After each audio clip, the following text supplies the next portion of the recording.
The story of the capture of the Westmorland and the subsequent fate of its cargo is an extraordinary and thrilling episode. It is the year 1779 and Britain and France are at war. On January 7th, a British merchant ship named the Westmorland, sailing from Livorno, Italy, is captured by two French ships of the line, which had departed from the port of Toulon. Along with two other ships, it is taken to the port of Malaga, Spain. The Westmorland was carrying a valuable and varied cargo of olive oil, anchovies, Parmesan cheese, and bales of silk. It also carried paintings, sculptures, books, and souvenirs sent home by British travelers who had embarked on the Grand Tour up to that year. For many young English aristocrats, the Grand Tour was an essential part of their classical education. During several months, and even up to several years, they would travel across the European continent. It offered them the opportunity to refine their taste, acquire political knowledge, and delve into the world of art, customs, and the various singularities of the countries they visited. Once the Westmorland arrived in Spain, it was declared a prize of war. Its contents was sold to a company of Irish merchants called Quilling, Galway, and O'Brien, who in turn sold them to the so-called Sociedad de Longistas of Madrid. The latter had no problems disposing of the perishable items and some other parts of the cargo, such as the bales of silk, but they faced a dilemma regarding what to do with the books, paintings, and sculptures that were also aboard. These valuable objects remained stored in a warehouse in Malaga for 4 years, until Prime Minister Floridablanca brought them to the attention of King Carlos III, suggesting their acquisition for the Royal Academy of Fine Arts of San Fernando. Thus, they arrived in Madrid, where they eventually blended into the Academy's collections. In little time, they were forgotten, remaining unidentified for more than 200 years. In the late 1990s, academic José María Luzón was investigating a group of Roman urns at the National Archaeological Museum of Madrid. His research led him to the library of the Royal Academy and to the inventories of the contents of a ship captured in the 18th century. He observed a peculiar inscription, PY, in the library's books. As he delved deeper into the matter, he discovered the name of the ship, the Westmorland, and the meaning of the letters PY, Presa Inglesa, English prize. Gradually, the story of the Westmorland took shape, using the inventories made at the time of the ship's capture and relating them to the different objects in the Academy. Professor Luzón's team managed to reconstruct the ship's contents step by step.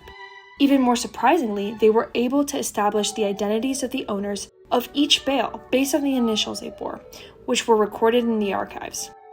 One of them was Francis Bassett, heir to the tin mining fortune in Cornwall, England. Another was John Henderson of Fordell, whose family owned coal mines in Scotland. This elegant portrait of Bassett was painted during his grand tour in Rome by Pompeo Batoni. It was aboard the Westmorland along with one of the most surprising and exciting discoveries, a series of 6 watercolors by the young English painter John Robert Cosins, purchased by Bassett.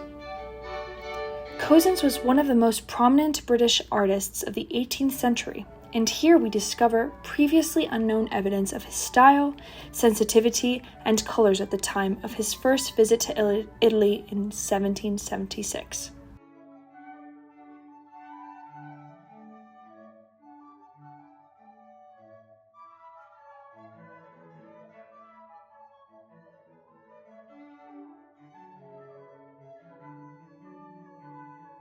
Bassett was one of 2 travelers that year who sent complete sets of engravings by Giovanni Battista Piranesi to England. In gratitude, Piranesi dedicated one of the plates from the series Vasi e Candelabri to him. He also dedicated another similar engraving to Bassett's tutor, William Sandys, who likely introduced Bassett to Piranesi.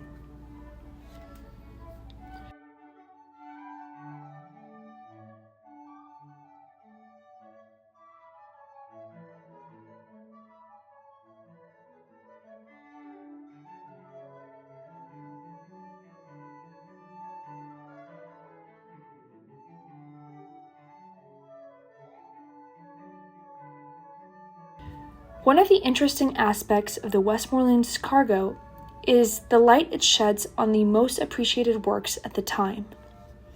A significant number of those sent to England on the ship were copies of paintings by old masters.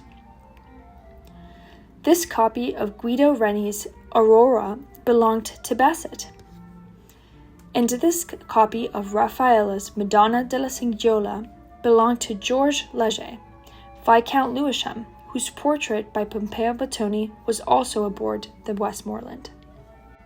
Other items on the Westmorland were more purely souvenirs, such as the view of the Arch of Titus and this fan with the view of Basilica of St. Peter. Another copy, this time of a famous ancient statue, was sent to the Duke of Gloucester, brother of King George III, and it is the head of the Medici Venus.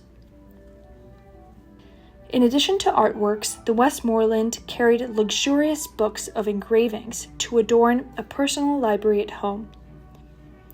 It also carried guides, dictionaries, and grammars used during the travels, as well as pleasure readings to pass along long hours on the road.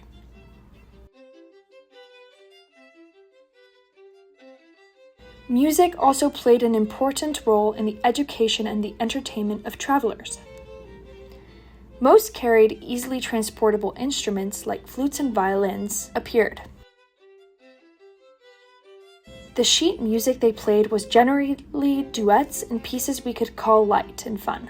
It was the music of the time. Sometimes they were compositions made for these young men who also acquired prints, watercolors, and books, specially prepared for them.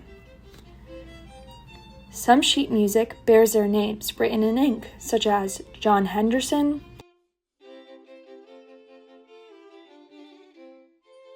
Samuel Wells Thompson, Robertson. These are just some of the names whose music for the journey has reached us along with other souvenirs. Also, this copy of the novel Tristram Shandy was in one of the boxes belonging to Francis Bassett. Through these and other many fascinating objects, the Westmorland offers us a time capsule from the 18th century that opens an unprecedented window into the important cultural phenomenon of the Grand Tour.